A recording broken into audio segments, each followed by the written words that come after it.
Peggy 18.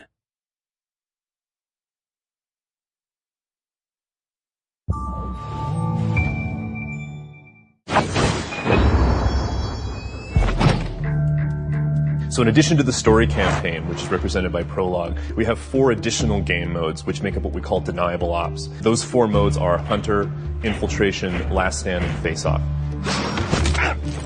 So Hunter mode is basically an elimination mode. You're entering a particular zone of one of these maps. It's about 15 to say 30 minutes worth of gameplay. And your objective is take out all of the enemies in the area.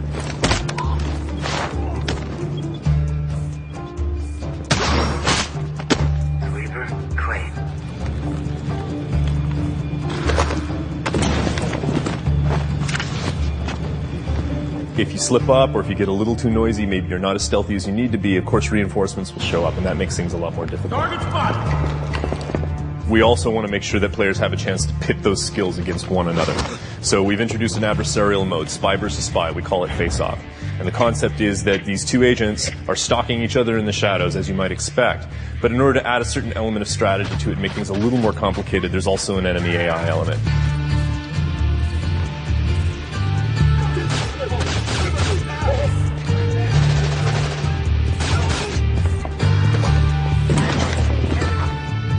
Last Stand is really something new for the Splinter Cell world. It's basically a survival mode. Our agent or agents are tasked with protecting an object of some value. In this case, it's an EMP warhead that's destructible. And the AI enemies that are coming into the world have really one core objective, and that is to take out that EMP warhead and destroy it, to damage it to the point where it's not repairable.